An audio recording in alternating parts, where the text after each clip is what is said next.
are starting with breaking down everything you need to know to cook the perfect steak. Let's hear that sizzle one more time. We are talking steakhouse quality steak from your very own kitchen. We love steak. We are big steak fans around here. What do we love so much about it? Why is it the perfect date night meal, boys night out meal, girls night out meal? It just really does it all. It's the sizzle, it's the sound, it's the smell. I mean, I'm trying everything not to eat the steak right in front of me because we got a show to do. I mean, can we relish in that sizzle for another second? Because I just can't get enough of that sound like that. Oh, wait, I'm sorry. Oh, what now? Yes. Oh, look at this. It's the slow melting bubbling butter. Oh, my goodness, my. That cascading salt. I mean, it looks so expensive, but if I can recreate this in my own kitchen, I never have to go out again, right? Well, I mean, maybe if I want to wear my cute shoes. That's but what I mean. Still, I mean, the steak is beautiful, right? It's beautiful, and I feel like I feel like you have a whole new TikTok channel now, just Jamaica reacting to steak videos. I could definitely hang out and listen to you describe your gorgeous steak all day, which makes me think. What do you think is the best steak you've ever had? Obviously, we've had a chance to try lots of delicious food in our lives, and together, what's the best one? My mind goes to this one steak. It was a steak of a lifetime. I'll never forget it. I was in college, and we were on this internship recruiting thing, trying to get a job at this company, right? So we go to this really expensive steakhouse, and they're like, order whatever you want. Now, don't tell a broke college student to order whatever you want, okay? So I took full advantage. I got it was a bone-in prime ribeye steak. Yes, you did. It was so beautiful, and I threw the lobster tail on top of it, okay? But it turns out I ended up getting the job, though. Oh, there you go. Yeah, I got it because the recruiter said, you're talented, your resume is great, but anybody that has the confidence to order the most expensive thing on the menu, that's the kind of person we want working with. You know your worth. So yes. I like that. Oh, and I still remember that steak. It was everything.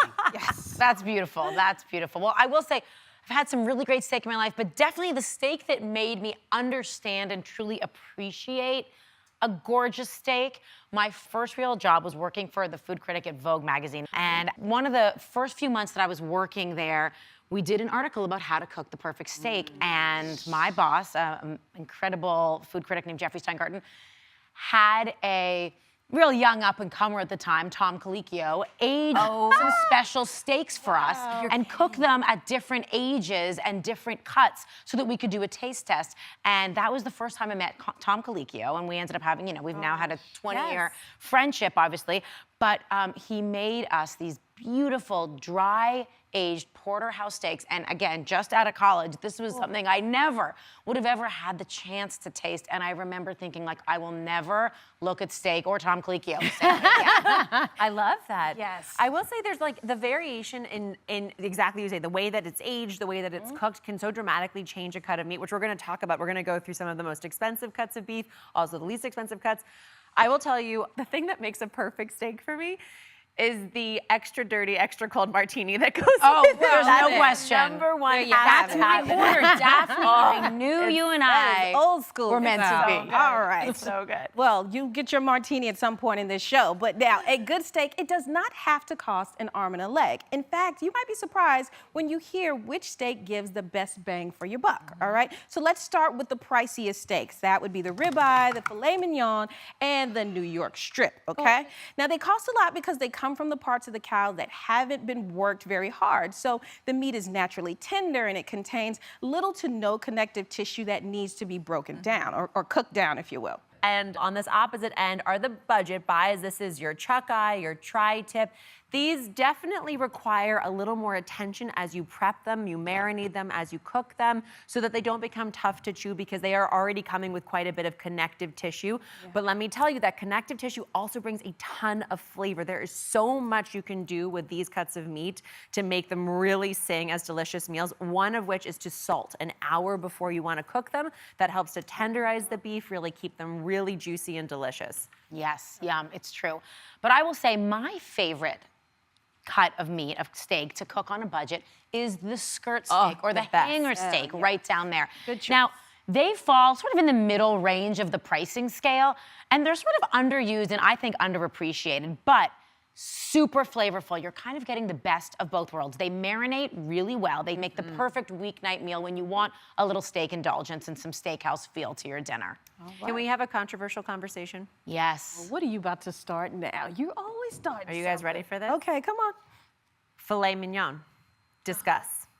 Discuss the fact that this is the most expensive cut of meat. People can't, when you go out to a fancy dinner, the first time you ever go, it's like, oh, the filet. Has no fat to it, has no flavor to it. It's one-dimensional. That is exactly right. Yes. I mean, it's tender. That's why I think it's so coveted. It's really tender and buttery to cut through. But the thing is, you really need the fat marbled throughout. The fat is where the flavor lives, the beefiness, and you just don't get that. Well, that's why it shouldn't just stand alone. So if you can get it bacon wrapped or you can get it butter basted, it just needs a little love. All right, well, my favorite way to dress a steak, to make a simple sauce that you can make any night of the week, it's a chimichurri. It is so simple to make. I bet you have almost all the ingredients in your pantry already. It's an uncooked sauce that originates in Argentina and Uruguay, and it is so fresh and it really packs a punch. So here's how to make it. I'm gonna make it in 2 seconds flat. Tons of fresh parsley into your food processor. I'm also gonna add oregano. Those are the 2 prime herbs. I'm gonna add some Fresno chili here. Garlic, another key ingredient in making the chimichurri sing. A big pinch of salt, and I'm going big because you want it to give a punch. And then some red wine vinegar. That's all gonna go right into your food processor. And then you're gonna chop it up finely. Now notice I did not put my olive oil in here yet. This sauce is not meant to be emulsified. It's not meant to come together and become creamy, which will happen if you put your olive oil in the food processor with everything else. It's supposed to be a broken, oily sauce, and you'll see what I mean in a sec. It's not a pesto. It should just kind of spoon over and glide over the steak. There you go. Working overtime today. Well, you want it, you want to pulse it well, but you want to still make sure that it's a little bit chunky here, you see? Yeah, for sure. That's all you do, and then I'm gonna spoon it into a bowl. Let me take the blade out because that's gonna fall right in. There we go. Spoon it right into your bowl, nice and So chunky, fresh. but I it's can consistent. smell it over Yep. here. Delicious. And there you go. Then I poured my oil over it. You're noticing I'm not whisking the oil. Again, you don't need to emulsify this like a salad dressing. It really just gets poured right over. Give it a stir, and then let it sit out on the counter at room temperature for about 20 minutes. Serve it with your steak, and I'm telling you, ladies, We're gonna get to eat some I'm like, finish it with a pinch of salt, and it is so delicious. It will change your steak night forever. I'm like, I don't want to be rude, but I'm like, No, get it stop in talking. there. So I Rude, can yeah. eat this Go. thing. You can always eat while I'm talking. You Thank you, never have thank to you. wait. All right, I'll give you a piece over there. You got it? Thanks, Mama. Thank you so much. And one for you. One for All right, you. let's go Thank for this you, my chimichurri. friends. All right. Delicious, Gail. So good. All right, you guys, coming up, the master of all things meat is here. Celebrity chef Josh Capon is bringing the best of the best and teaching everyone how to cook a perfect steak at home. Don't go away. We are back dishing the secrets to cooking perfect restaurant quality steak, but from your very own home. And there is no one better suited to talk all things meat than the man sitting next to me, our special guest, Chef Josh Capon. I'm so happy you're here. Nice to see you. It's so nice to see you. You guys, he is the founder of legendary restaurants like the Bowery Meat Company here in New York, known for its steak, phenomenal meat. Welcome to the show, Josh Capon. We're just, first of all, the fact that we're like tete-a-teting about how to cook meat and perfect steak at home is, which I think is something that like a roast chicken, just makes you feel so confident. When you can turn out a gorgeous restaurant quality steak, you are in business. What do you think are like the first mistake home chefs are making when they're trying to cook meat at home and it just doesn't sing the way that restaurants Listen, I'm just glad to finally be having dinner with you, Daphne. I know, it took I've all been trying this to is get you all out it to dinner took. for a really long time. It just took you getting your own show to do so. You know. This is rather nice. So Ladies first, hooked us up. Cheers to all you ladies. Cheers. Good dish, very exciting time to add lots of good memories. Thanks for having me. Yes, indeed. We're gonna order ahead of time, by the way, if that's okay. What are we getting? We're gonna have 2 filet mignons well done. Is that okay? If you're paying, fine. It's It's more, you know what I read? It's what I've thought about it more. It's really that it makes me sad and mad that they're going to part you with your well-earned cash for something that's not going to taste nearly as good as something that just has more fat in I it. think it's a misunderstood steak. I really do. It's a misunderstood steak because there is something luxurious about it, but it doesn't have the fat content that we're all looking for. But when it comes to cooking steaks at home, I think the most important thing that people often mistake is season your steak very aggressively with kosher salt and black pepper right off the bat. People don't understand how much salt, how much meat salt really needs to bring out those natural flavors. and you have to cook with high temperatures. All right, that sounds good. Well, grab your wine. Let's get to some That's steak. it. Dinner's over. Dinner's over. It was I didn't get my appetizer. fabulous. Where's my We baked did. clams? What's going on over here? Very slow, I gotta tell you. You guys gotta pick up your table. Come on here. Come where you're Not even a comfortable, little right? bread, not even a little butter, nothing. I got nothing. All right, so let's talk, really. Let's talk. First of all, I also have a philosophy in life. And by the way, life is a party. I do agree with you. You better on that. live it like 100%, one, by the way. absolutely. Every day, every day. When it comes to cooking steak, cook one steak for 2 people instead of 2 steaks for 2 people. Why? This is a huge tip, and I love this. Thank you. Tell us. Tell us, because when you cook one steak for 2 people, you cook a big, fat, thick steak, and you're able to get that char and crust that we're looking for, and still maintain a medium rare or medium on the inside. That's a pro tip right Pro there. Big tip: Also, bone in. By the way, if you can, always go bone in. Bone, more flavor, more fat, good amount of fat. We always talk about the marbling. Marbling equals. Flavor. Right? honey. Fat content, the more Flavor. marbling, the more fat, the more flavor. That fat cooks and melts, it reduces a very juicy, tender steak. And season it from above. Like people think this is too much salt. It's not. It's a big, thick steak. Let it snow, Daphne. Come on. And if you're not using a fresh pepper mill, I'm gonna come over to your house and punch you in the face because we don't buy ground fresh pepper, right? Yes. You need to release those Amen. oils and Preach. all those aromatics. Remind We everyone flip what it. steak Flip we're it making over. today. Sorry, this is a bone-in, dry-aged New York strip. Yes. All right, absolutely nothing better. I am a ribeye guy, but sometimes there could be just a little bit too much fat in there. Go bone-in, dry-aged New York strip all day, every day. What does the Roast your aging salt. process do specifically? I think it concentrates the flavor, gets rid of some of the moisture. You're gonna get a really nice crust on it, and gives it a little bit of that funk, right? All right, I got a question And also, hold for you. on, season your fat. wait, there's more. not 2 sides to a steak. There's like 5 sides to a Oh, steak. people Season that miss steak that. all over the place. People miss that. I'm And sorry, now Jimmy. you put salt all over that. All thing. over that place. Tell people, when should you season the steak? I see people put the salt, the pepper, and then walk away Very and good then do question. other things. Very good When question. should you put it in I before think you you put it in should the pan? season When it. should Yeah, you go, season go. it? Yeah, crank I'm it gonna up have over it for here. you. Here we go. I think you should season your steak relatively right before you put it in the pan. Most importantly, by the way, we never cook a steak right outside from the refrigerator. We let our meat Yes. temper. 20 minutes on the cutting board. It's also like a show off. Like, first of all, obviously I'm a restaurant chef.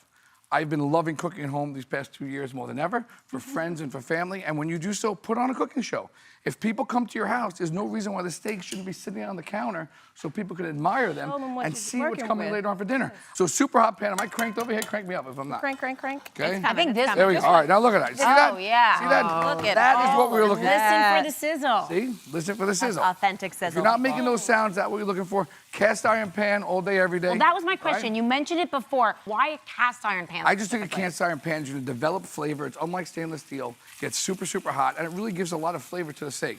Once you flip it, once you get that caramelization on all sides, you also want to, after you get both Do the sides, edges. you get So the it's fat turning. a little You bit, gotta get right? that fat on Golden the brown edges. on all sides. Then you take that bad boy, Uh-oh, watch Right. out, bad boy. running away with goes our right into the oven. How long was it on oven. each side? The magic of television, I tell you. Look at His this. own steak world. There Look we at go. that thing. Come on. Yeah. Come on. This is the kind of guest I want coming to my house That's every what day. we're looking for, all right? That goes right back on the bone. We give it a little feel. We're right there, right? Everybody knows a little rare, right? Rare, the more you cook a protein, the more resistance it gives off. So you have a little resistance. Rare, Yep. medium well. Wait, Those I are- do. I do. I pause. do Nah, rare. second, more fun, more fun. Medium, No, no, no. down. You gotta Never have again. the cheese. Rare, You gotta have the rare like cheese. my gut. You got to tell the people. Medium like your nose, and then close to medium well is your. Okay, most importantly, look at this. Well, bad boy. rare. Okay. What you got? This is what we're looking for. This is absolutely gorgeous. See that? Come on. That's what you're looking for over there. Then when it comes off the heat, what you want to do, butter makes it better. We all know that. If you don't want to, you don't have to. What we want to do now is brown a few garlic cloves, okay? We're gonna brown our butter. We're gonna toast our garlic cloves, just like that. We smash them a little bit. sight. And then, come on, how Go nice. for it. Come Go on. for it. That is Come on. Come on, go That's for food it. porn right there. You want to jump in that pan? I want to like take a Do it. picture. Not on I us, want to it's take a on that. picture. Here we go. Do it. That Get is in what there. dreams she's are taking made a of. picture. Yes. Those dreams are made. That baby. Oh, The good dish has lost its All mind right, come on, today. here we go. Beautiful. And what you want to do is you Take want to it. just gently toast those herbs. I'm going to toast those herbs in the butter and the beef. Oh my goodness. Come my on. goodness.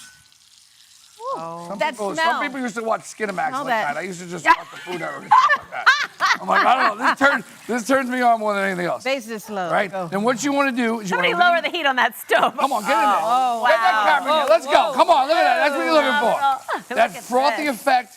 You are just Yes. basting this steak with butter and garlic and rosemary and thyme.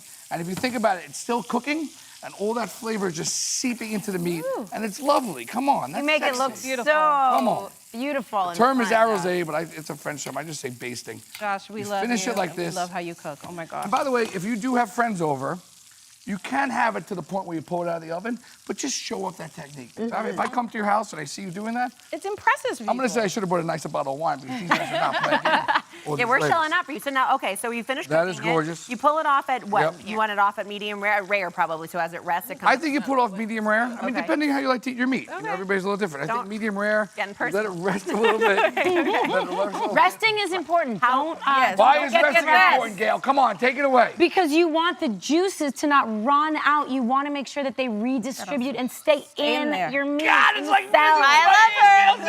Listen, I pay So attention. important. Okay, we I gotta don't eat think this. people realize that. We gotta 'cause you eat don't, this. you Please, don't want a please. juicy cutting board. You want a juicy steak. We are waiting with bated Come breath. on. Okay, Carve it off that the bone bone. out. I get the bone. Right? No, I Go get off the the bone. bone. And then just like the this. best part. Right? Come on, look at that perfectly well-rested steak. That's phenomenal. You are not playing games. You go like that, you go like that, you go like that. Everybody takes a little piece of steak. Oh my goodness. You can cheers with red wine, but I say we cheers with red meat. Yes. do it. Ooh, Daphne coming to a little salt touch at the end. To the good dish, everybody. Good dish. Thank you, Chef Capon. Oh Of course, you guys, he is the Chief Culinary Officer and one of the founders of the upcoming Fly Fish Club restaurant. Check out their website for more information. Eat this delicious steak. It's phenomenal. Thank you for watching. Don't forget to subscribe and turn on notifications so you never miss out on new videos to live the good life.